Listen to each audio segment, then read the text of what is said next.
पश्चिम बंगाल में चुनावी प्रचार चरम पर है। सीएम ममता बनर्जी लगातार बीजेपी पर हमलावर हैं। एक के बाद एक रैलियां कर रही हैं, तो बीजेपी की तरफ से भी एड़ी चोटी का जोर लगाया जा रहा है।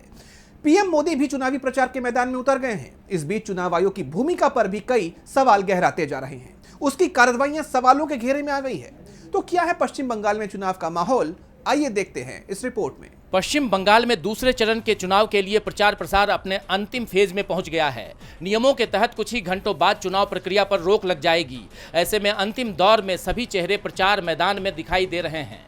सीएम ममता बनर्जी ने जहां अपने लिए वोट मांगते हुए भवानीपुर में पदयात्रा की, वहीं अभिषेक बनर्जी ने भी पूर्वस्थली उत्तर से लेकर काटोया तक जनसभाएं की, जिसमें भारी जनसैलाब उमड़ा। टीएमसी के सपोर्ट में आप संयोजक अरविंद केजरीवाल भी बंगाल पहुंचे, जहां उन्होंने गृह मंत्री अमित शाह से लेकर पीएम मोदी तक सबको घेरा और कहा कि मोदी ईमानदारी से चुनाव नहीं जीत सकते। उनके 3 दोस्त हैं, ईडी, सीबीआई और ज्ञानेश कुमार। उन्होंने कहा, बंगाल ये पूरा का पूरा चुनाव जिस तरह से अमित शाह जी ने और मोदी जी ने SIR का इस्तेमाल करके वोट कटवाए हैं, ये पूरा चुनाव SIR के इर्द गिर्द लड़ा जा रहा है।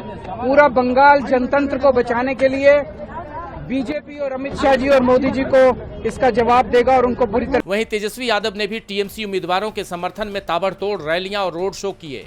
इसका एक वीडियो उन्होंने अपने सोशल मीडिया पर भी शेयर किया है, जिसमें वो बीजेपी को झूठी पार्टी करार देते हुए सुने जा सकते हैं। देखिए ये वीडियो। बीजेपी का मतलब ही है बड़का झूठा पार्टी। मोदी जी जो है वो झूठ बोलने के फैक्ट। जहां टीएमसी के सपोर्ट में इंडिया गठबंधन के तमाम दल रैलियां कर रहे हैं, तो वहीं बीजेपी की टॉप लीडरशिप उसकी कमान संभालते हुए दिखाई दी। पीएम मोदी से लेकर गृह मंत्री अमित शाह तक सब प्रचार मैदान में डटे हुए हैं। प्रधानमंत्री ने ठाकुर नगर में जनसभा करने के साथ ही वहां स्थित मथुआ ठाकुर मंदिर के दर्शन भी किए, जिसे उनकी मथुआ समुदाय को साधने की कोशिश के रूप में देखा जा रहा है। आप जानते हैं कि मथुआ समुदाय बंगाल के स्विंग वोटर्स हैं, जिनका 50 सीटों पर बड़ा प्रभाव देखा जाता है, यानी वो निर्णायक भूमिका में दिखाई देते हैं।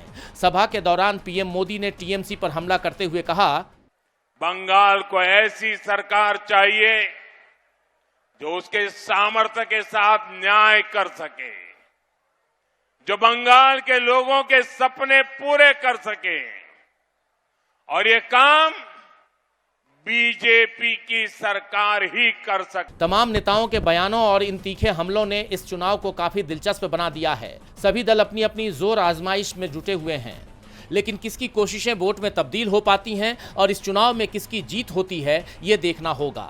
डीबी लाइव पश्चिम बंगाल की रिपोर्ट।